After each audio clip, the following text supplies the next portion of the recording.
session on building your movement. My name is Daniela Gomez. I'll be today's moderator. I've been working for yours for 2 months already on the capacity development area supporting MenPred, and we have prepared this session for you today on building your movement. So what we will see today is basically how to build strong coalitions for our advocacy work. Now I'm gonna share my screen so you can see my presentation. I think it is now sharing. It's loading. Yes. And as I was mentioning, we have prepared this session thinking to respond to your needs. We did early this year a needs assessment with the coalition members in order to understand what are those interests and those needs related to capacity development, and we find that advocacy and topics related to it are very well. The members are really interested on knowing about advocacy. We have also prepared this session based on what the Global Youth Statement states, its demands, its proposals, understanding that we as young leaders need to keep strengthening our knowledge in order to achieve our advocacy goals and deliver successful advocacy projects. And we have also designed this session thinking on the importance or the relevance on learning from experts. So we have, of course, for today, a very special guest expert that will share her experience by the end of the session. So overall, we expect that you have a lot of fun while you are learning, and we expect also that you can interact throughout this session. So having that in mind, the interaction and getting to know each other, we would like to invite you to go to menti.com and put this code in so you can participate in the icebreaker with us. So you can either scan the code, the QR code, or go to menti.com and you insert this code that you can see in the screen, which is 37695885. So I'm gonna change my screen so we all can see our Menti. I see there isn't people yet. Oh, there are some now. We have 3 answers. So the first question, and what we always like to know from you, is where are you tuning from? Where are you from right now? Where are you from? And we have some answers here. So we have people from USA, from Saudi Arabia, from Jordan, Thailand, Republic of Moldova. Wonderful. So many people from the eastern side of the world, Nigeria. All right. I'll give a few more seconds. Some more people maybe can share with us where are they tuning in from. You can still join the Menti. You can go to menti.com and insert the code that we are showing at the top of the screen. We have also people from Tajikistan. Wonderful. Awesome. And what else? I think, well, the same countries already. All right. So let's jump into the next question, maybe. Oh, we have more answers coming. Philippines. Welcome, people from Philippines. That's wonderful. All right, so let's jump into the next question, which is, what are some of the fundamental elements of advocacy that you recall? So as you may remember, we had a session on intro to advocacy a few months ago. And well, We expect that you maybe can recall some of those fundamental elements, or if you didn't attend, it doesn't matter. Maybe you can identify some of those elements. So what are those elements you think are fundamental for advocacy? So here we have the first answer, which is demands. Exactly, that's having a clear identification on what are we claiming for, having a clear message, an audience. Yeah, absolutely. Evidence-based recommendations, so having your demands and your objectives rooted on data and information, that's true. A strong strategy is necessary, absolutely. An audience, establishing steps and a plan, which is related to this answer on strategy, so that's absolutely true. All right, so I'll leave you to answer a few more seconds before we jump into the next answer, the next question. All right. We have only 5 people responding, but I saw we had 10 before in the question about the country, so maybe a few more people can share with us their answers. But let's jump then into the next question. Oh, we have one more, getting some kind of change. Absolutely, so expecting or having a vision on what you want to change or you want to be different from its current state, having a demand. All right, awesome. Let's jump into the next question then. And it is, have you been part of a coalition before? So here is easier to answer. You can answer yes, no, or wait, what is a coalition? I still don't know what it is, and that's absolutely right, and that's what we are here today. We will sure explain this further later, but I can see most of the people have been part of a coalition. So that's really interesting because I think we can have a very interesting discussion afterwards in the part of the breakout rooms that we will have later on. All right, so 7 people said yes, and 2 people said no, and it seems like everyone knows, well, what a coalition may be. And I think we have one question remaining, and it is, how do you think working with other organizations or people help achieve your advocacy goals? So is it helpful?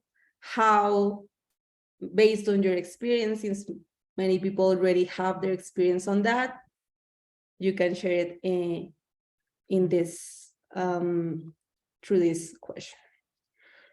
So we have a first answer, fills the gaps for the skills we don't have or don't specialize in. Yes, absolutely. So it helps us maybe fill some gaps on knowledge, tools, or information even that we may not have.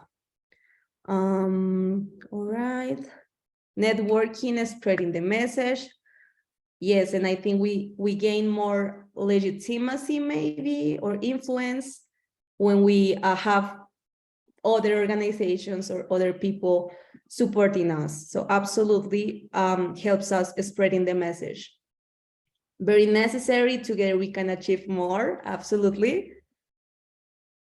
We'll get to know different ideas, strategies from people from all around. So widening our vision about an issue, a problem, all right? So yes, I agree with that answer too. Diversity in perspectives and backgrounds, so similar to the previous one. Learn from others, creating network of like-minded people, sharing of expertise. Wonderful. So I see a lot of advantages here related to these answers. Promote sustainability and more impact. It helps to leverage resources to achieve a common goal. Multinationals on learning about the pros and cons that each country have. With partners, you can go longer, and also find good partners is a big deal. Different partners may have different expertise, which could help achieving the goal. And maybe sometimes that could also make the experience challenging in any way, but I think the advantages are far more than the disadvantages. Work together for your goals, support with resources. Awesome. Well, I think we have identified many elements on how coalition can help us achieve our advocacy goal. So now I think we can jump into our presentation, jump back to the presentation. And I'm going to present to you now the learning objectives for today's session. So what we expect that you will be able to by the end of the session is to explain the key concepts, recalling what advocacy is and its fundamental elements. So it's basically a recap on the session on introduction to advocacy, in order that you have those key and basic concepts related to advocacy very clear. The second learning objective will be to demonstrate how to begin power mapping for your advocacy goal.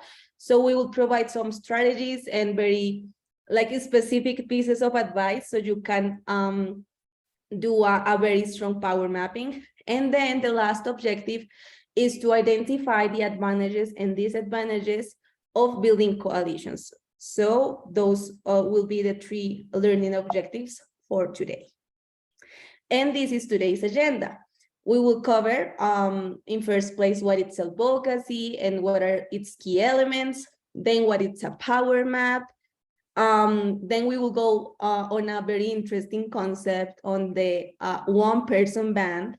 And then we will jump into the coalition concepts, maybe explaining or sharing with you some examples of successful coalitions. And in this moment, we will go to breakout rooms for a short interaction moment.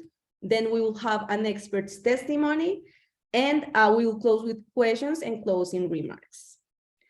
So for this part, I will pass it on to Manpreet. He is going to help us with the recap on what advocacy is and its key elements. So Manpreet, the floor is yours.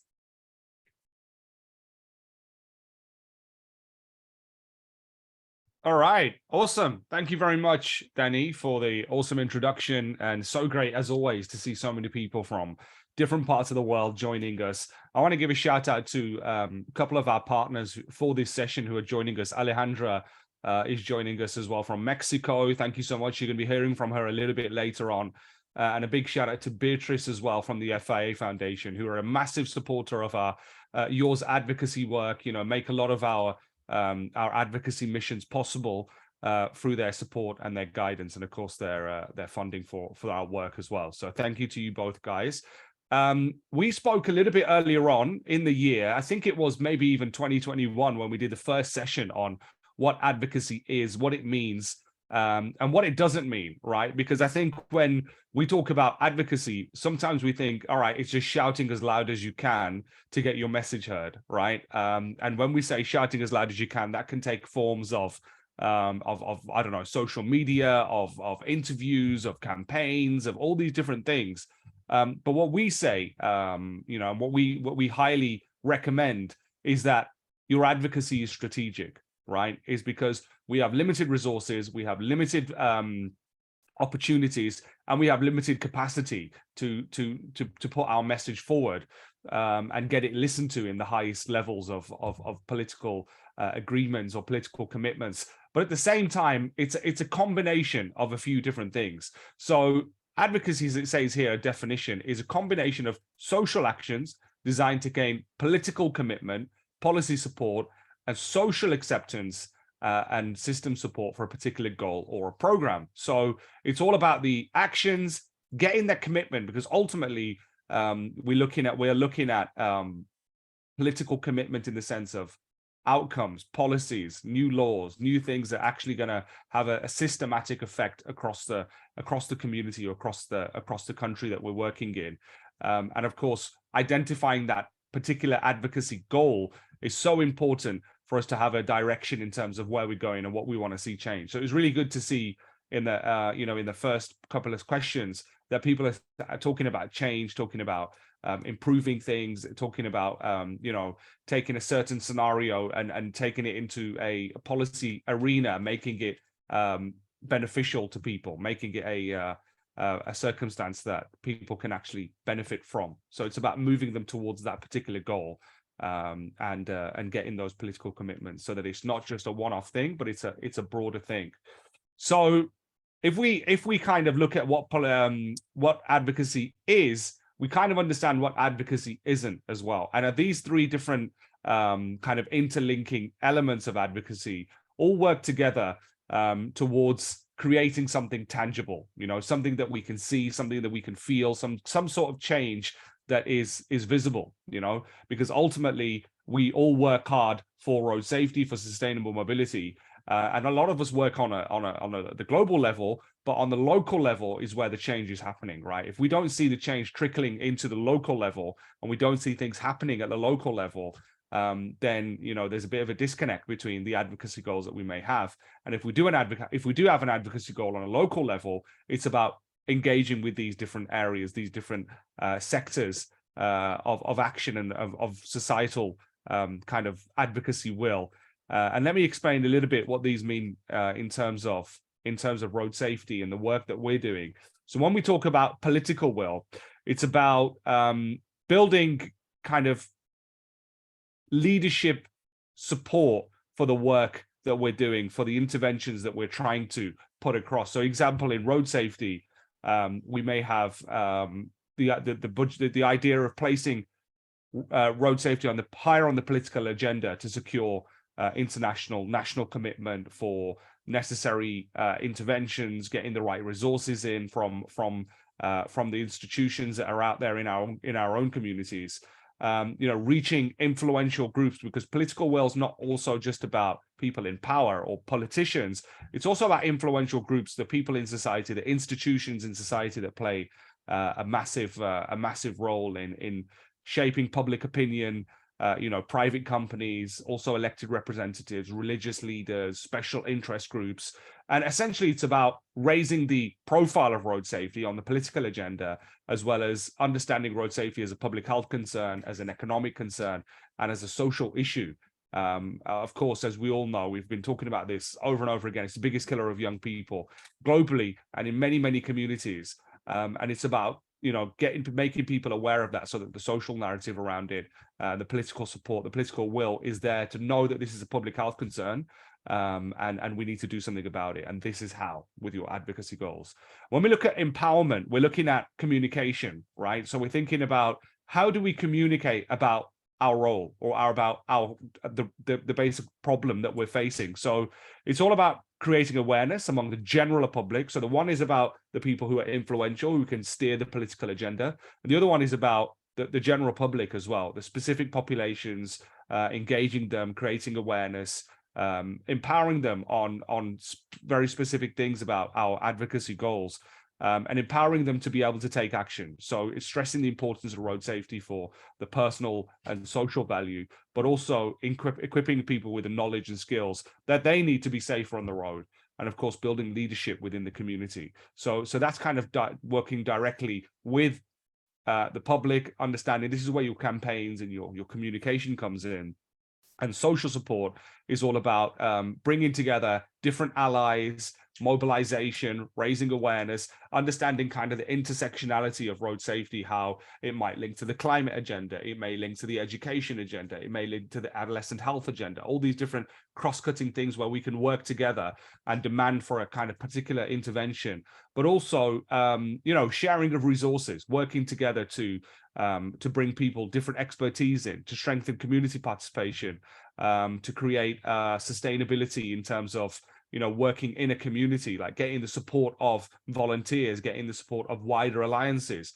And really that is to kind of create this community, this bottom-up kind of approach, using the mass media, using, putting road safety at people's forefront. So you've got, like, at the top, you've got the political will. If we looked at it as a bit of a hierarchy, you've got like the political will of the politicians who are making the laws, and at the bottom you've got like the social support. We don't really like to see as a hierarchy. We kind of see it more of a kind of a cyclical process, like a circular process where everything builds into one another with advocacy in the middle.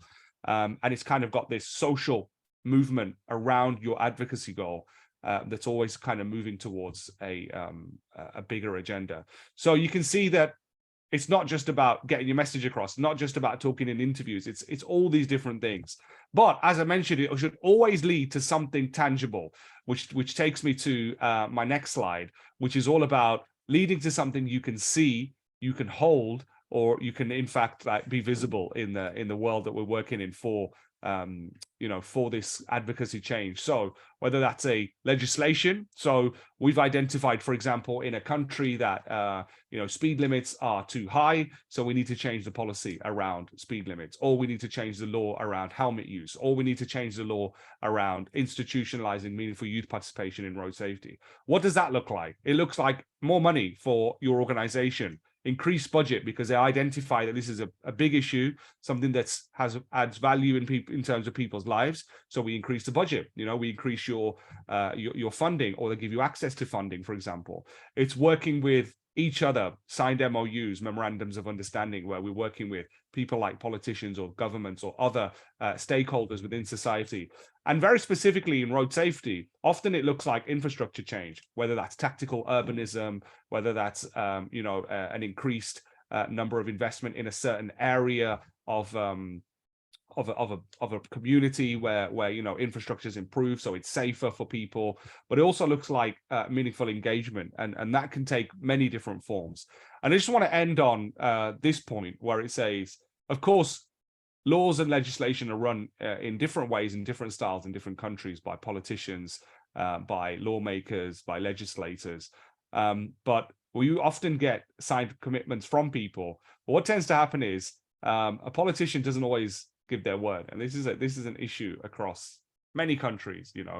Corruption, and I'm not saying that politicians are all corrupt, and I'm not trying to paint that picture. But never trust a politician on their word. Rather, follow the money in terms of where are they investing their resources, and is it reflected in where the government or where the stakeholders are spending their resources. So to end on that, advocacy is always leading to something that you can see or hold, and it's a combination of all these different areas of action. And as I mentioned on the last one, building, working with people, alliances, that's exactly what we're going to be talking about in this session.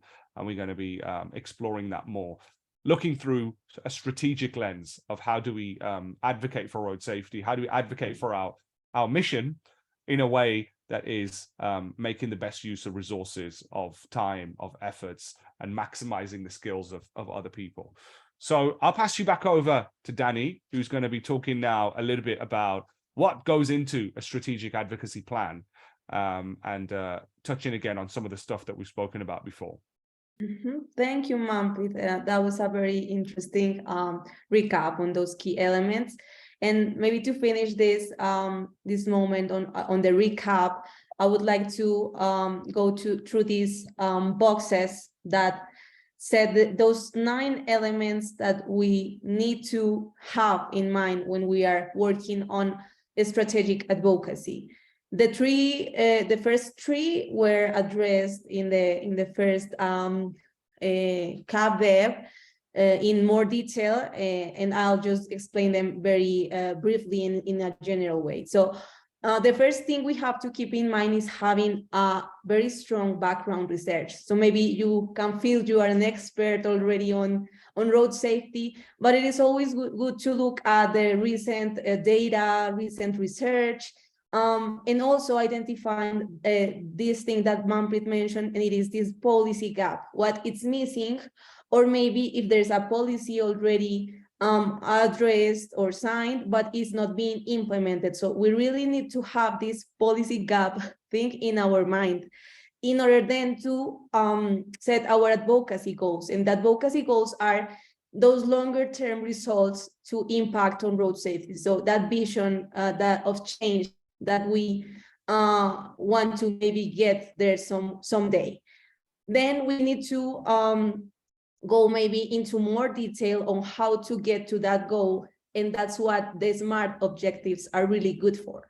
So what is a SMART objective? It is an objective that is specific, measurable, attainable, relevant, and time-bound. So if we are able to set these kind of objectives, we will be pretty successful in our advocacy project or our advocacy goal, making sure that those objectives are really easy and feasible to implement. Then we will have to do these two things, the power mapping and identifying partners. And these are the two elements we are going to focus more today on. So I'm not going to go into much details because that's what we're going to spend our next minutes on.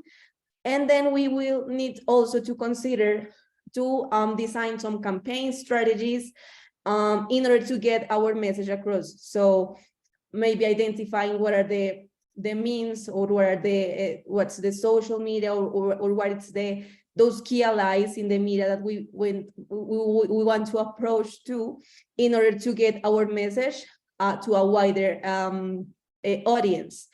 Also, it is very important to identify roles and responsibilities from maybe the group or the organization that you are working in, and also assessing what resources do you have, not only monetary resources, but also understanding what's your knowledge, what are maybe material resources that you can have, maybe for an on-site intervention, maybe, or even the access to certain people that can help you, again, spread your message or build a strong coalition. And finally, we have always to keep in mind monitoring and evaluating what we have done. So that's very important to keep in mind. And these are the 10 elements that can ensure we have a strong advocacy project. So now I want to focus on those two key elements. And in first place, I would like to address this question, and it is, what is power mapping and how to power map for your advocacy goal? So basically, power mapping is the identification of potential targets for influencing activities. For example, these people or institutions that you will need to engage with in order to have a wider influence. So they can be either people from the government, people from NGOs, people from the academia, people from the private sector. It is very important to have this identification of people, and then maybe answer these two questions. Who has the power to help us reach our goals, and who needs convincing? These can be two really useful questions to start your power mapping, because then you can start to understand what is these people that may have more influence, what is these people that maybe can have more interest or less interest, and then that will help you to build a map that I'll show you in a few moments. And to power map, we have identified like 3 steps or 3 key moments that can help you get a very detailed power mapping. So these 3 steps are identifying, classifying, and working on a database. So let's go into each one of these. What it's identifying, it is identifying targets such as key decision makers and other stakeholders such as NGOs, academia, and routes to influence decision makers. So it is basically, you know, like doing a list of people who is related to the topic you are working on, having in mind the scope of your project, either if it is national level, or it is more regional or local. You have to keep that in mind in order to do that first identification of the key decision makers and other stakeholders that can influence decisions in the topic of or improvement in road safety that you are working on. Then we need to classify them. Once we have the list, like a general list, we need to start thinking who of them could be opponents, who could be allies, who could be fans, which are maybe stakeholders who do not have much influence or much power, but somehow are related to our topic, and the external stakeholders, which are oftentimes those that are not really well connected to the problem that we are trying to address, but if maybe they connect with other organizations or people, they maybe can get some more interest on the topic. And finally, when we have that identification, the classification, we will start working on a database where we should include what sector these stakeholders are from. So either if they are from the public sector, private sector, academia, civil society organizations, we need to include that there. Also, what is their mission? So maybe going through their websites, or even if we have the chance to talk with them, ask for what is their vision on road safety, what is their vision on the topic we are trying to work on, and understand what is their position basically on what we are trying to do, and understand also if they have some related experience on the topic we are advocating for. So maybe if they have try to pass any try to address any policy gap before, or if they have implemented any related project on this topic, or have done any previous research on it. It is also important to understand that. And finally, we should always have a contact person for the organizations that we are mapping. It is very, I mean, it has happened to me before that I start mapping organizations. So maybe, I don't know, the Ministry of Transport, the Road Safety Agency, but then I don't have maybe the contact person or this person I will get in touch with, because organizations can vary and the positions from people inside organizations can also vary. So it is very, very important that you identify that person with its name, if you can, maybe its email or any information for contacting them. And then you will have a really, really strong database of stakeholders. Maybe you have seen this before, because when we power map, it is very common that we use this matrix. And in this matrix, what we find is that we have in one of the X's, the level of interest of people or the organizations or the stakeholders, and in the other one, the level of power. So, for example, when we have, or what are these people with low interest and low power, are the ones that we will locate in the box in the bottom of the left. And they are people, these people with low interest and low influence are maybe apparently unimportant people, but it is very important to keep in touch with them. It's a very good idea, just in case their status changes somehow, or they have maybe more interest on the topic. So it is very important to have them or keep them mapped and keep monitoring them. Then if we go to the right, we will have people with low interest but high influence. These people are usually people with maybe they seem disinterested, but if they are persuaded to oppose, they may become very strong opponents. So it is very important to keep them well informed, maybe doing some regular meetings with them, so they maybe won't become high or hard opponents to our advocacy goal. Then if we go to the right, we maybe we have these people that or organizations that we will locate in this box at the left also, but in the top of the matrix. And these are people that we need to keep satisfied. So they are high influence or high power, but they are low interest.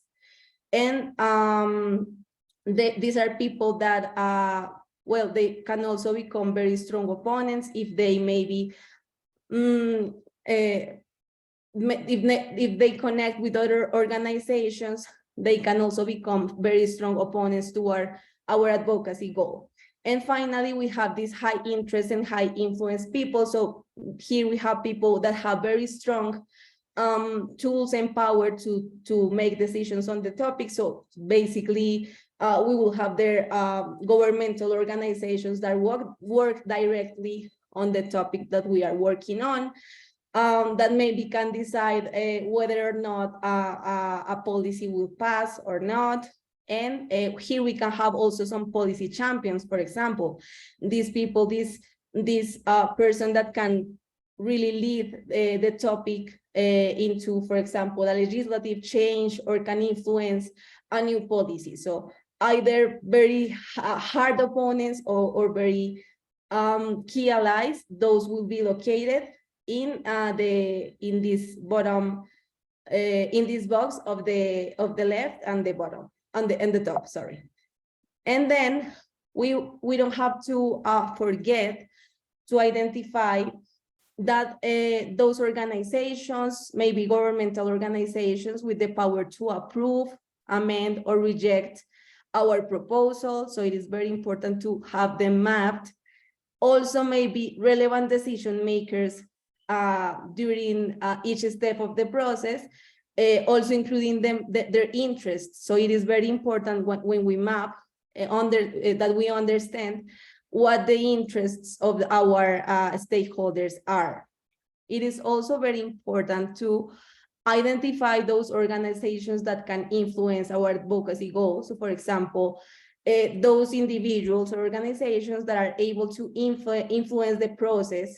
And it is also important to understand what motivates them, maybe to address our efforts or our proposals.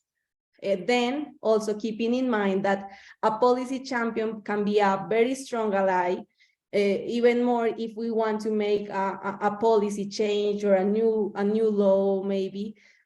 We need to identify this policy champion that will work with us in order to achieve that policy change, and also always identify opponents and what their arguments are. So what is that they are saying, for example, on speeds?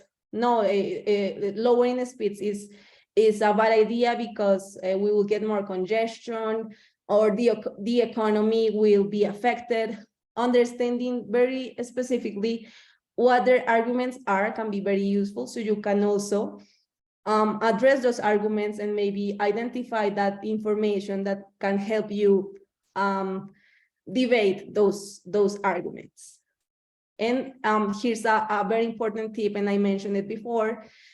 It is also important that you have in mind what's the scope of your project. So if you are doing a project at the national level, then map stakeholders at the national level, or if it is subnational or local, then keep that in mind, because maybe you can map too much or too less.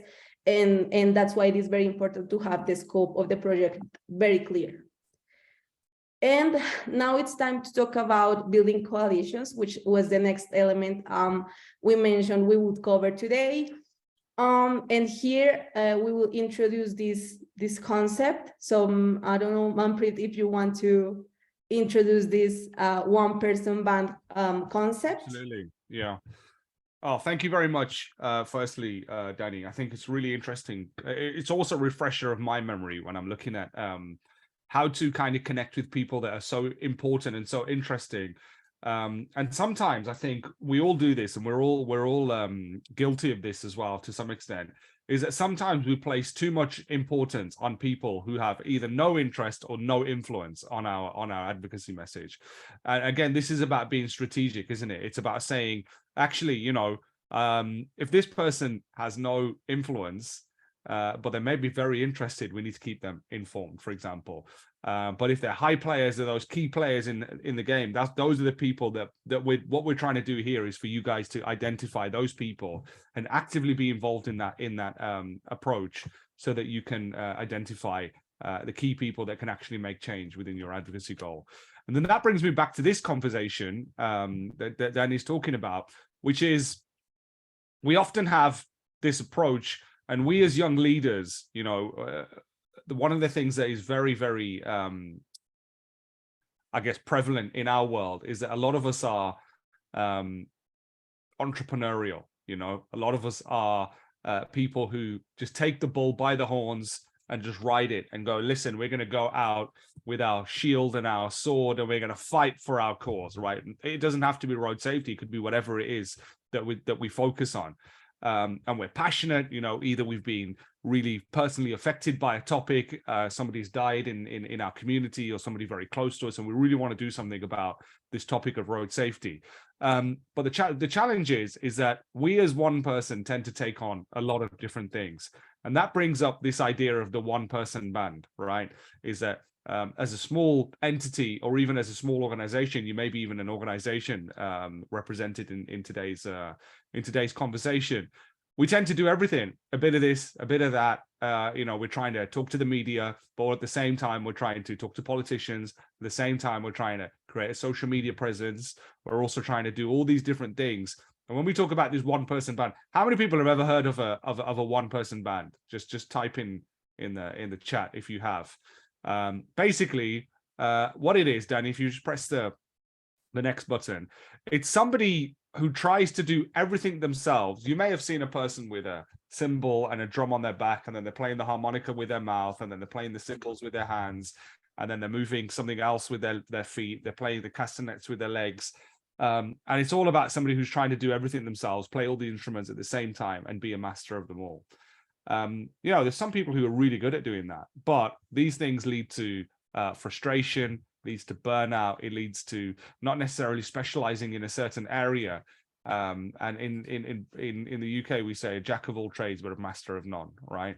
Which ultimately is not a bad thing, because to a lot of extent, the passion for our cause can fuel us for a certain amount of time. But like we were saying earlier, if we want to do strategic advocacy, if we want to make a change and not make it just about one person, and it's beyond the advocacy goal is beyond one person or one organization, that's where we start to think about some of the other key players in the field, people who have maybe done this, and we don't need to reinvent the wheel. We don't need to start our efforts all over again and duplicate efforts as well. It's about moving towards this idea of kind of unification and coalitions, which is so important for the work that we do and to maximize our efforts and the things that we're good at. So what is a coalition? Well, as you know, you're part of the Global Youth Coalition, many of you. And it's a really, in a nutshell, an alliance or a partnering of groups in order to achieve a common purpose or to engage in a joint activity. So we asked that question before of how many people have been in a coalition before. Everybody kind of knows what one is or have been in one before, but it's all about joining with people of similar values, of similar interests, of people with similar goals, allow people to combine their resources. So, this member may, or this person may focus on this area. We're really good at this. We'll focus on this area. And it's kind of like delegating the role. So you're not doing all the instruments yourself. It's actually you start to take off some of the instruments and say, all right, let's create an actual band, right? In figurative, metaphorical sense. All right, you play this, I play this. And together, our harmonies together is going to create this kind of powerful force of people who, when they work together, is amplifying the message of everybody instead of acting alone, right? So let's have a look at some examples of coalitions and what the benefits are of coalitions. How many people have heard of the Global Youth Coalition for Road Safety? Well, you all should have, because you're all a member of it. But how many people here in this room have heard of the Global Alliance of NGOs? Anyone? Yeah, Alejandra's heard of it. Yeah, you can just drop me a little thumbs up or whatever. I just want to get a gauge of how many people know. Beatrice has heard of it. Raquel, of course. Yeah, quite a few of you have heard of it. Tendakai's heard of it. Gale's heard of it. All right, so basically, the Global Alliance of NGOs is as you know, for those of you who don't know, is a collection of NGOs, which is a non-governmental organization. And non-governmental organizations tend to be those people who are obviously disconnected from the official government, but work closely with them in a kind of independent approach to the work they're doing, and implement programs, lobbying for road safety initiatives in communities, in regions, but also around the world. We as yours are a member of the Global Youth, the NGO Alliance for Road Safety, and it was established back in 2011 by the UNRSC, which is a United Nations Road Safety Collaboration. They have around more than 300 members, NGOs working in road safety, more than 100 countries. And what they do, what is the benefit? You may think, all right, well, this is great. I've heard of the NGO Alliance, what's the benefit of joining? Well, firstly, they have quite a rigorous process of getting people joined in, people who are a registered NGO or a charitable status, who are working for the betterment of road safety through whatever campaigns or advocacy missions that they're doing. And people join the NGO Alliance from different standpoints in their work. So it's also about understanding that road safety action is an equity issue as well, because people come from different experiences, they come from different political structures, they come from different, understandings of how to get their road safety advocacy messaging across, how to make change in their communities, but it's all underpinned by the same message, is to mainstream road safety in the political process, to improve these policy gaps for road safety and bring road safety higher on the political agenda, both at a regional and a local level, but also on a global level. So they also do lots of great international work, international campaigns, bringing their members together, bringing their members to network and share with each other, to have a common advocacy goal, and to have to build their capacity, to build their skills, able to do those different things. Very similar to what we do at the Global Youth Coalition, but there's clear benefits there. As a member organization, you could say, if you go to a politician or you go to look at policy change, you can say, well, this is an advocacy message backed up by 300 people from 100 countries, So you've got this already, you've got this power in numbers, and also this camaraderie between people, because the members support each other as well through these kinds of hurdles and things that happen. So that's the global alliance of NGOs for road safety. Next, you've got, of course, our coalition, the Global Youth Coalition for Road Safety, 1,164 members, 110 countries, many thousands of young people involved in our activities. We specialize in this kind of inclusivity of young people, uniting them to address this biggest killer of young people. Many people in our coalition have been personally affected by road crashes, and it's our role, and one of the things that we do is we give resources to members. We do the local actions where people can go into their community and run a youth-led program to tackle road safety in a community. Opportunities to make meaningful participation in events. So you can see all the pictures here of young people participating in different high-level meetings, different high-level events, where they're actually talking to decision makers and starting to bridge that gap in terms of meaningful youth participation in road safety and understanding it, but also taking that message back down to the community and actually enacting change. And what are we doing right now? We're doing a capacity building workshop, right? So it's sharing information with you on how to better equip you to make change, to demand and deliver road safety at a local level. So that's really why we exist. And as members, hopefully you feel and see the benefits of being involved in this coalition. We have the Global Youth Statement, which opens doors for people. We have many young people who are going into kind of high-level meetings, taking the Global Youth Coalition statement with them and saying, listen, this is what young people demand. This is not just my voice. This is the voice of thousands of young people across the world and hundreds of countries who are backing this. So it's about, again, power in numbers, but also working with like-minded people when you're working on projects.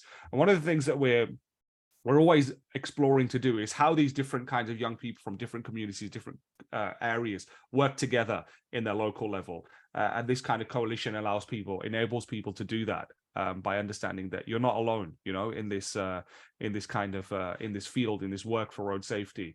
And at the same time, we create this leadership structure. We create this kind of understanding that the work that we do is from our members. So on a global level, you can influence that through youth leadership board, regional leaders, as members, as SDG champions, all these different opportunities that come up. So it's about giving opportunities to people to work together and improve the work you're doing at a local level. Then we have the example, for example, so we've seen two international examples. So on a local level, one of the organizations that we've worked with recently, and SDRA, who's a member of our youth leadership board, is involved in this Indonesian Youth Road Safety Coalition as well on a local level. So this is all about, it's a government initiative by the Ministry of Transportation in Indonesia. And basically they are bringing people together, aligning it to the decade of action, the kind of the global vision that we have for road safety. But at the same time, understanding that, giving different students from across the country, 130 students, 6 colleges, giving them road safety knowledge, road safety training. They do campaigns together. They do mentoring for one another. They go out and look at private sector company visits and so forth. And it's basically an opportunity to again, build skills, work together, and unify around a message for road safety and around sustainable mobility.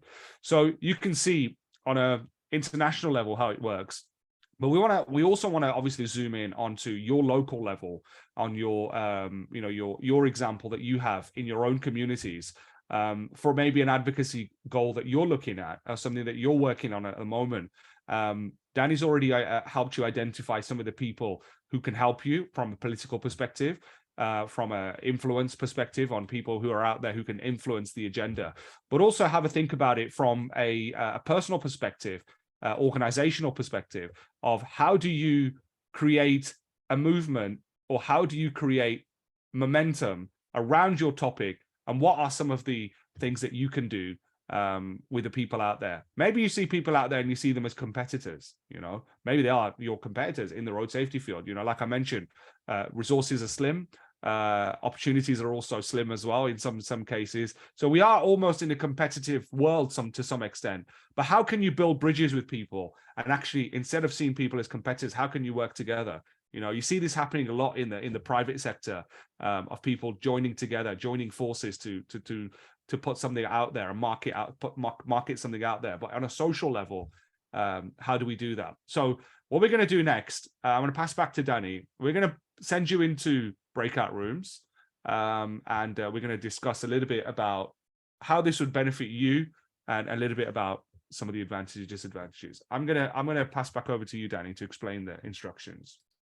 Thank you, Manfred. And yes, just to close that coalition explanation, I think the power mapping is also very important for you to identify who are those potential organizations you can work together with. So understanding their interests, their experience can be absolutely insightful for you to say, hey, this is the organization I want to work with, and I know it's going to help me get my advocacy goal further.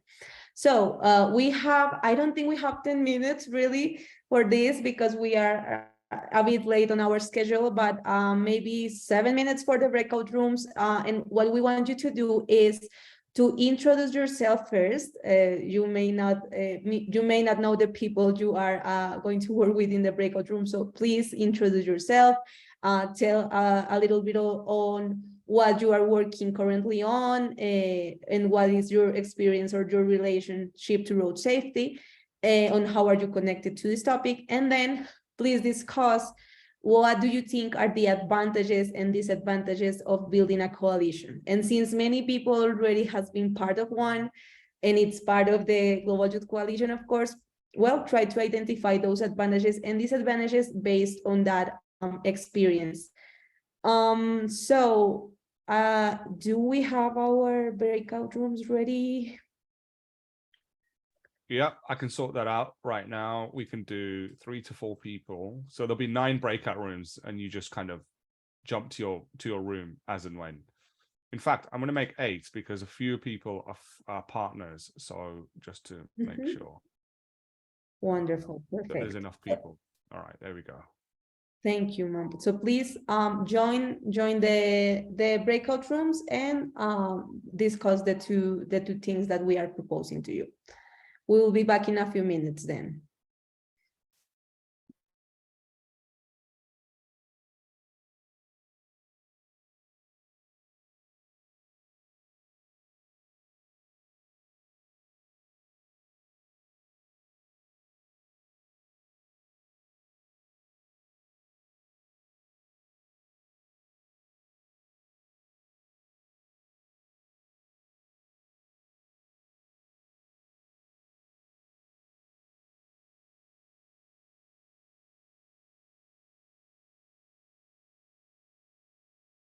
About 5 minutes, Danny. Yeah. Yeah, perfect. Yes. I'll send the instructions through the chat box. How's it going, people? Good to see you. Hey, Flor. How are you? I'm doing good. I'm enjoying your session. Awesome. Yay. Good. Two people haven't moved to the breakout rooms, but that's okay. No worries. Hey, you can now send a voice note to all the broadcast rooms.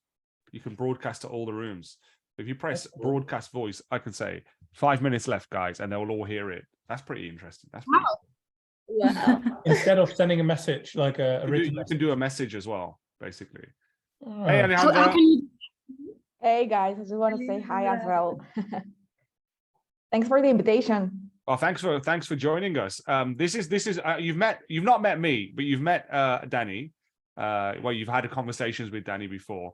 So I work with Danny in the Cap Dev department of yours, and Flor is our executive director, so he's here as well. And you have Sana and Raquel, who are also part of the yours team. But yeah, we're really looking forward to hearing from you. And Sana is in Petra at the moment, as you can see. Happy to meet you guys. Flor, I think I met you because I also study in the Netherlands in the course of VIA. Exactly, in the University of Delft. So there amazing. You had a talk there. Yeah. I had a talk about, oh, good. What did it make any sense? No, not really. Nah. No, of course. No, it was quite interesting. All right, you talk about yours. I'm happy you remember me. That's a good sign, right? That you're like, hey, you know what? I remember this dude. I met him in remember you as the guy that made no sense. Basically. Exactly. Yeah. Well, it's better to make a impression than not an impression. There was an impression. Don't worry. Right. Well, thank you for joining, and I'm looking forward to hear all about building alliances and movements and whatnot from Mexico, right? Yeah, exactly. Yeah, I'm gonna share this from Mexico. Are you based all over the world, right? Are you like in London? Some of everywhere. Okay. I'm based in Birmingham in the UK. Okay. We're all in different parts, basically. Interesting. Okay, perfect. Well, yeah, I'll give you a quick lowdown. Sana's from Jordan. As you know, Danny's from Bogota, Colombia. Flor, obviously from the Netherlands. Raquel from Nicaragua, but lives in Madrid. So we're and then we have other people from Costa Rica and in Italy, Philippines. So we're a pretty global team. Oh, that's really nice. Yes. I was asking because we will be in December in London, part of the coalition team. So maybe if some of you are around, we can let you know and we can have like a small gather there. Nice. Is that for the Prince Michael, or is that something else? Yeah, we're not supposed to share. Yeah. Oh, okay. But I need to tell people because I mean we want to make noise once that we are there. Yeah. Yeah. We actually got an email. I need to forward that on to the team from the Prince Michael team, because we actually won one last year, but we didn't get to celebrate it. I see. Because of COVID, it was an online ceremony. So who knows? We might. Listen, man. You've been to all those lunches, Mr. Man. I need to attend at least one in my life. You know. And man, it's amazing. Is it? Oh, it's so nice. Savoy, right? Oh, it's very nice. Okay. Very nice. All right. All right. Manpreet, did you? Should we did close the you- rooms? Yes, I mean, aren't that with this time, this clock? Oh, yeah. All right. I've closed the rooms. They've got 60 seconds to leave. All right. Let me have a quick look at how we're doing on timing. Good luck, everybody. Thank you, man. So Alejandra's presentation is going to take around 15 minutes, so I think I only have like 5 minutes. But it's okay. I can do this fast, really. okay, we're not too bad on time. We're about 5-6 minutes over, right? Maybe you want to do the pros and cons really quickly. And that's it, I think, and then we pass over to Alejandra. All right.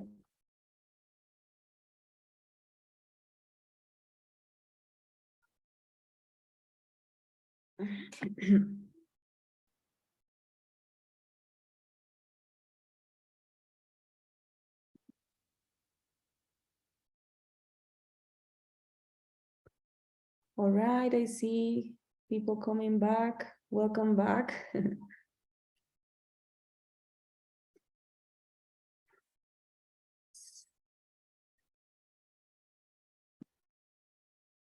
So,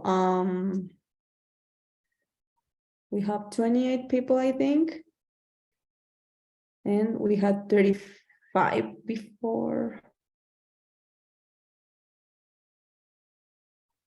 So is there people still in the breakout rooms?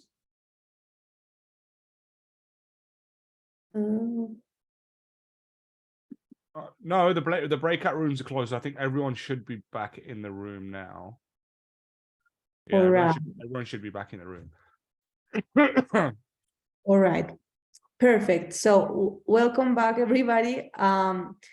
Just to finish this part of the session and then give the mic to our expert guest, we would like to highlight some of those advantages and disadvantages that we have identified and that are related to working with a coalition. So let's go first with the advantages. And of course, the first one, it's a very important one because you can win together what you can't alone. So basically, you can win more fronts than what a single organization could do, and that's what I think we have already mentioned before. We can spread our message more effectively. We can maybe reach people or different people that we couldn't have reached before by ourselves. So we could effectively win more field working with a coalition.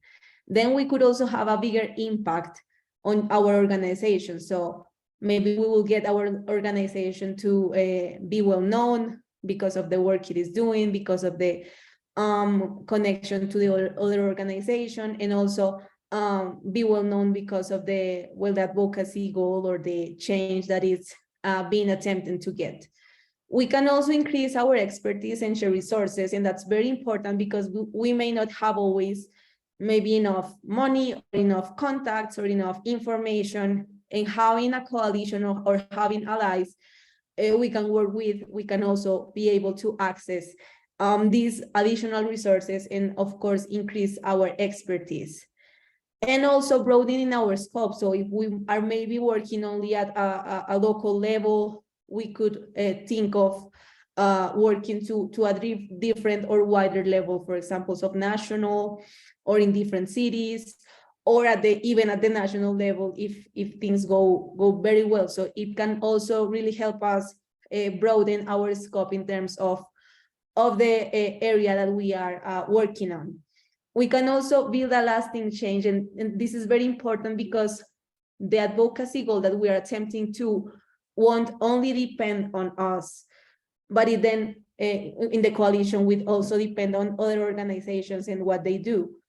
So that's very important for us to think on the sustainability and to ensure that our efforts won't finish maybe once we finish a project, but we will have a lasting change or a lasting impact. And then we can overcome barriers of culture and history. And well, this is more like that we can forge new partnerships, that maybe we can make our organization growth in terms of gaining some knowledge on how other organization works. So that can also be very beneficial for us. And it is the last advantage that we identified for working with coalitions. And then we have some, of course, some disadvantages, because not everything is perfect in life. And we can identify maybe 4. The first one is that working with other organizations can become a distraction, and maybe it becomes a paradox, because instead of working to implement certain actions or strategies, you start spending much time on the functioning of the coalition itself, you know. So if that starts happening, I think it's very important to identify and have a dialogue with the partners, and then try to address this in order that the time and efforts that we have can be very effectively invested in our advocacy goal and our advocacy strategy. Then frustrations and internal problems, so that really can happen, that maybe we can have a different view on certain things, or maybe there's some organization that can have maybe more resources, and they can maybe do more or set the way that we should do things. So we really need to keep that in mind. And also, again, if it starts happening, it's very important to have like a conversation and try to address that frustration or those internal problems that may appear. I have the third one repeated, so let's go to the but this one, sorry, was about that it is not easy always to make decisions, like democratic decisions. So the decision-making process can be hard sometimes when you have more players in the game, and then maybe democratic decisions do not always or won't always work. So that can also bring some frustrations and difficulties, but it's something that we can also address by setting a clear path on how to take those or make those decisions. And finally, not getting enough credits. So maybe an individual or organization may not get all the credits for the work, but I don't think that's really an issue, and that can be something that you can also discuss with your partners or the organizations that are part of the coalition. So to close this, and then give a space for Alejandra to share with us her experience. I would like to give you another pro tip, and it is that we need to remember that there's a rational emotional side on building coalitions. So rationally, we must consider that it can be maybe more effective, and we really need to assess or understand the balance between what's better, having a coalition or working with other organizations, or not doing it. So it's a rational decision, but it is also an emotional one, because we really need to understand that working together with other organizations may have or may bring these challenges that we may be ready to address. So if we understand that the coalition that we build will bring us more a positive impact, and that the organization we are working with is compatible with our interests and our goals, well, let's do it. But it is always important to do this rational balance on the decision before we make it. And we are going to send to you a tool for assessing potential coalitions. So it's basically a matrix where you could assess or evaluate certain topics or questions in order to identify if a coalition or a potential coalition you're thinking on, it's a good choice for you right now. So we will send this to you afterwards in the follow-up email. And now I would like to, I want to take more time so we can have Alejandra. Alejandra is our expert guest for today. She is from Mexico. She's a specialist in public policies for mobility and road safety. She currently is co-director of Centrico, a social firm specializing in sustainable mobility, and she is the coordinator of the Safe Mobility Coalition. That's why we have her here today. This coalition gathers around 90 NGOs in Mexico, and they drafted and promoted the approval of the mobility and road safety law, which I think is very well known around the world. They worked on this since 2014, and they also worked on the inclusion of the right to mobility in the Mexican Constitution. So I'm going to stop sharing my screen, and I will welcome Alejandra now to share with us her experience with the coalition. Welcome, Alejandra. Thank you very much, Daniela, and I'm very happy to be here with you and to hear all of the things that you have been talking about, because they really reflect a lot of the things that we have been doing on the previous years, and all of the challenges and all of the things that can come out of this work as a group, as a coalition. I would like to start with an African proverb that I think represents a lot of the efforts that we are talking about. It says that if you want to go fast, go alone, but if you want to go far, go together. And of course, it implies a lot of challenges, a lot of things that we need to discuss, to agree on. But we have seen that working as a coalition is very powerful, and sometimes we need to put effort on the construction of this kind of networks. I'm going to share with you my screen. It's a presentation of the work that we have been doing as coalition. And right now, we are about 95 organizations all across the country. We have been working together since 2014, and I am co-director of Centrico. This is an organization that works, we have funding from Bloomberg Philanthropies. They started funding this effort at the end of 2020. The work that we developed since 2014 has been part of our activism and the activism also of other persons. One of the things that have changed, or that really, I would say, started making more sense for authorities to work together with civil society, is having documents elaborated by this coalition. One of the strengths that you have once that you are part of a team is that you have persons that are experts and specializes in different areas.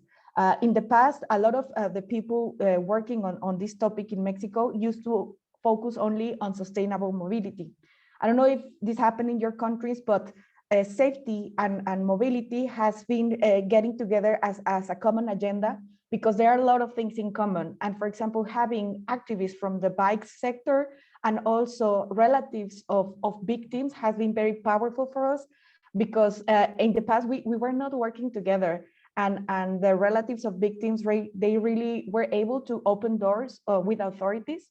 But I would say that the mobility activists already had a lot of technical capabilities. So once the door was open, then the other specialists on other topics on policy started to making changes inside. Of course, you need a lot of conversations on what is the common agenda, so it can be more effective once that you have meetings with authorities.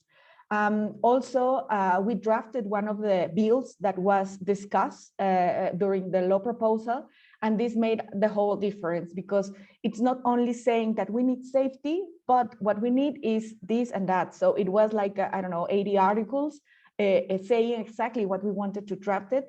And we did this on a Google document. So we had different workshops where specialists in different areas drafted what they would say, or what they would like to say. Of course, we started with a basis, but it was a document that was earned by all of the people that were part of it. So it also helped to keep promoting different dispositions for the law. In the meantime, there was also an opportunity to have a change in the Constitution. And that's where we push for the inclusion of the right to mobility in our national constitution. It is one of the few countries that have this right approved in their constitution. So I think it is also great to have this change because also the conversation between authorities and civil society change. It's not optional for them to take care about this agenda. Now it is on the constitution, so it is a mandatory thing for authorities to comply. And now we are working on the implementation and harmonization process, which means that the states governments need to update their regulation according to what was approved on the national law. These are the organizations that are part of the coalition. Of course, there have been changes over the years. We were 3 at the beginning: Visiteca, Céntrico, and Reacciona por la Vida. And along the way, since 2014, the number has been increasing, decreasing, changing, because of course, sometimes there are not agreements or organizations feel not represented in their objectives, you know about this. So changes are normal. I would like to say this, like, do not get frustrated if sometimes some of these organizations leave. All of us are autonomous and we have to make our own decisions. But I think that also as coordinators, we need to be open for them to come back whenever the objective for the organization makes sense, because the things that we are working for, I think are sometimes enough to bring back together people.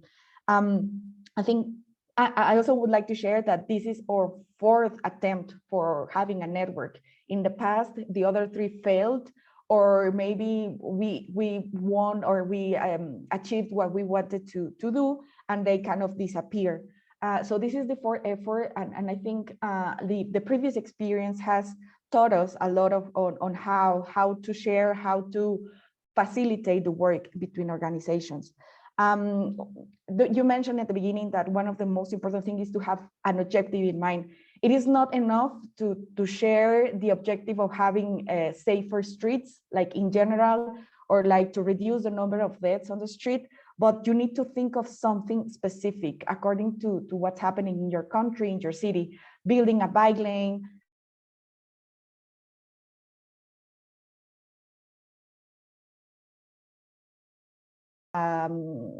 alcoholimeter, or like doing something that really can help your city, your nation to improve on this matter. For us, it was the law, and that really helped to gather effort from the whole country. This is social media. You can find information there. We are very active in Twitter because it helps us to have conversations, like institutional conversation with decision makers. In this case, legislators and also people from the executive branch. And it really changed also how we communicate with them, because it gave us contact to people who normally will not be able to reach, or as easy as it was even during discussions of the law, during the sessions of senators or deputies. All of this was broadcasted, so the country was able to see. And also, I would say one of the things that we won with this coalition was the democratization of the legislative process, because also it is sometimes like a black box that you don't know how exactly it works. So while having these sessions online and having our own WhatsApp group, we were able to explain the process. So people were able to also talk to their representatives live, saying, but why would you say that? You say that you will commit to reduce speeds or so on. So I think this is also important for civil society to have these tools used and try to do it as institutionally as possible. So the messages that are sent through these Twitter accounts are more powerful. What brings us together is that no traffic deaths or serious injuries are acceptable. As I mentioned, relatives of victims are part of this coalition, and their voices are always essential. Like they need to be always there to share why they don't want anyone to pass through the same thing. And in Mexico, just to give us some data, 16,000 people lose their lives, and more than 40% are pedestrians. So you also mentioned this. This is a matter of equity, of social justice. It's not possible. It's not, we cannot allow to happen this anymore when it's happening to those that have less. So really poor people that are walking on the streets, that uses more time to get to their houses or to their work, and that uses more money of the house income that they have. It's not fair that those are the ones losing their lives and potentially being injured on the streets. So we really need to say, if you care about those who are more vulnerable, you need to start looking at road safety as a measure to bring equality and to bring access to education, to health, to everything that the city or communities have to offer. This is like a timeline of what we have been doing. We mentioned we started 2013 with a report on the right to mobility promoted by civil society. Then we presented 3 different drafts for this general law, national law, regulating all of the factors, all of the risk factors: speed, alcohol, seat belts, child seat restraints, creating also organizations or at least authorities in charge of road safety, because in Mexico we do not have an agency. Now we have a national system which coordinates the effort of the federal agencies, the state agencies, and municipal agencies. But in the past we didn't have anything. Also, one of the topics that was very polemic was the one regarding safe vehicles, because the industry in Mexico is very strong. So they didn't want to have anything there to regulate the way cars are being sold in Mexico. So having better standards was also part of the achievements of this law. In 2020, there was like the recognition in the Constitution of the right. In 2021, we presented this bill of the National Law of Road Safety and Mobility. It was approved in one of the chambers in 2022 in April, and then it came back to the other chamber. There was like an exchange between the 2 chambers for it to be finally approved. And it was that happened on April, and it was published in May of this year. One thing that was really interesting of this process is that it was anonymously approved. We are a country, and some other countries have the same problem, that it is very difficult to agree on something specifically. But this agenda is so good for everyone that I think through the conversation of civil society with all of the political parties, it really helped to bring the attention and to have a common objective, that is to save lives. So it was anonymously approved, as like doesn't happen very, very often. And now we are like focusing on different strategies for it to be implemented. Of course, the global plan for us was the spirit of the bill that we drafted, to take elements of all of this. Later on, to the harmonization of the states, we created this guide. It's a guide with the elements, the most important elements that are part of the law, the national law that was approved, for the state governments to take them into consideration. We presented these documents with 10 different elements, 10 different components, not only on road safety, but also on sustainable mobility, which has been helpful for legislators at the local level to understand what are the elements that at least they should contain. Also, for us, it's very important to communicate this internationally, and we managed we applied to be part of the Mexican delegation that took part of the UN high-level meeting, where 2 legislators presented this as something that Mexico advanced in regarding this agenda of road safety. And also being part of this delegation helped us to keep working with the government and making alliances with other governments that are also that have also examples that we can share, and making noise. Sometimes we make noise also to pressure authorities, but we also want to reward those that are working on this agenda, because it will also help to commit them to the next step. This is a long-term agenda, so it is important to keep doing this. These are the two documents that we presented. It was the guide for the first document, and then we drafted, and again, a law that could be used for the state level. It can be done. We call it open code because it's not mandatory. It's not, let's say, it's like not a model law.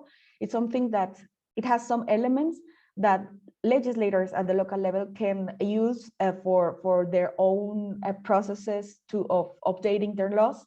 It can be downloaded both as a PDF, but also as a Word document for them to make the changes that they want, but also for us as civil society to put some documents on the table of authorities, so there are no excuses from their part. You say, like, we cannot get involved in all of the 32 processes at the local level because we have 32 states in the country, but with these documents, we are empowering local organizations to push for these changes. One of the things that, of course, is challenging is that not all of the organizations have money for them to pay for the work. And I believe these things need to change because it is already professional work being done on a voluntary basis that we need really to change on that matter. So just to end my presentation, these are the next steps. We will collaborate with the 3 levels of governments on the harmonizations to be according to what was approved on the national law, collaborate with different authorities for the construction of the national strategy for road safety that should be published by May of 2023. And of course, promote the existence of public budget for the implementation of different measures. And another thing that as a network, I think it will be important to share with you is that we need to learn and be able to lead and to follow. Sometimes in a network, even if you are facilitating or coordinating, you are not the one to be leading the whole time. We need to leave experts or people specializing in different topics to be the face of certain efforts, because the strategy has so many branches that sometimes we need someone different for each one of them. So these leaderships needs to be liquid, we call it like that. Sometimes one person of the network need to be the face of what we're doing, and sometimes it changes. Also, it is important to share all of the work that you're doing, the meetings that you're having with authorities, with legislators, and the results of those meetings, and be transparent, even like on terms of the funding that you are getting. I think these networks should also work to share calls for proposals, so more organizations can destinate more of their time for these efforts. And also, I would say it is important for organizations to strengthen their administrative capacities. One of the issues is to organizations for not getting enough funds is because they do not know how to get this money. And I think these networks can also help to create these abilities, such as how to prepare a budget, how to establish objectives, strategies, activities. And all of this is crucial for empowering the work that I would say is already very professional from different organizations. So these are some of the learnings that I can share with you. And hopefully you can drive the coalitions that you are working on your country and cities. Thank you very much.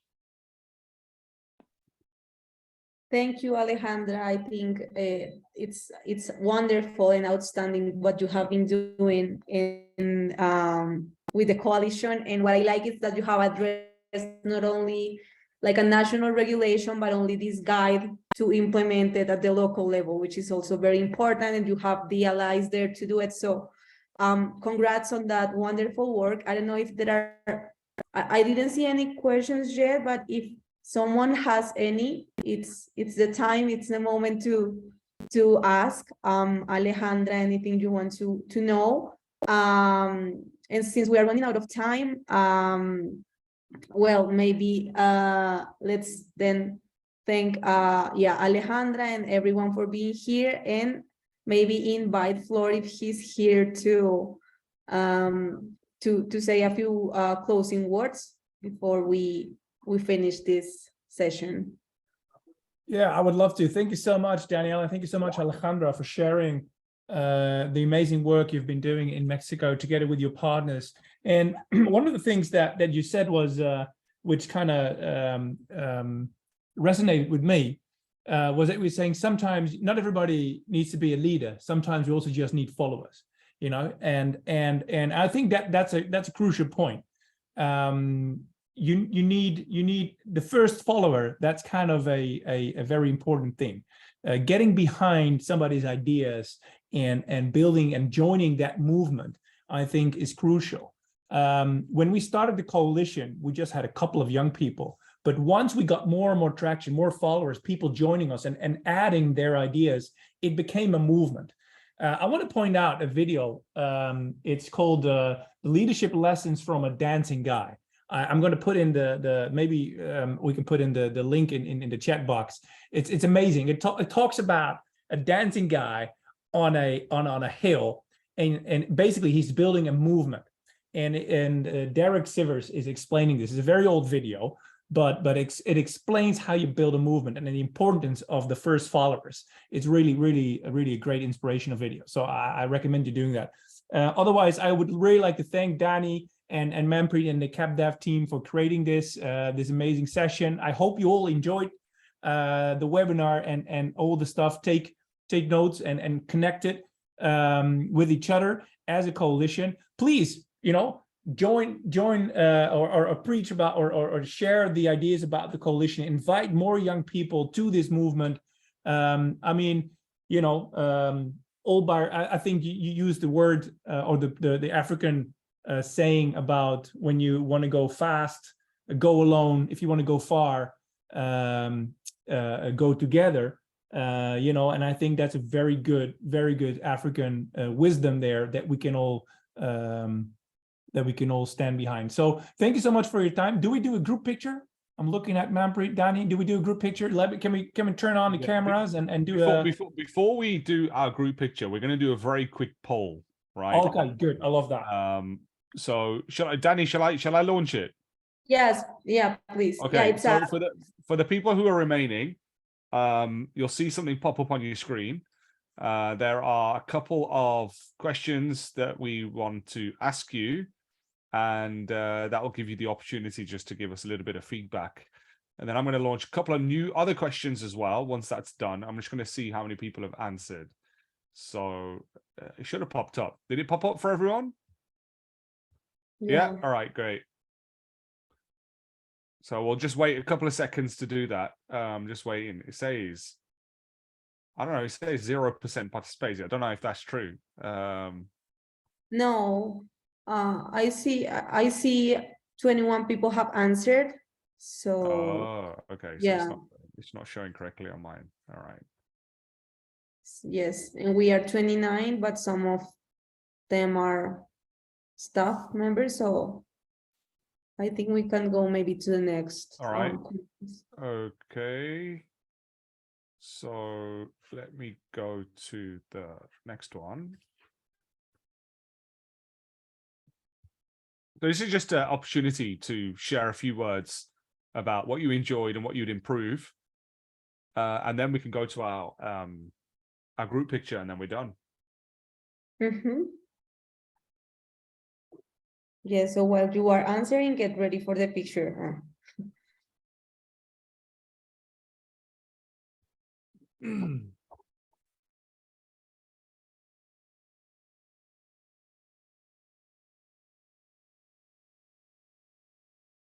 All right. Is it still showing?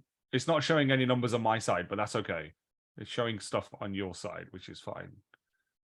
Yes, it is showing. All right. It doesn't show me the answers though, but I think we can check them. We can look at it later. All right, cool. All right, I'm going to close it in 10 seconds. I hope that's enough time for everyone to have responded. All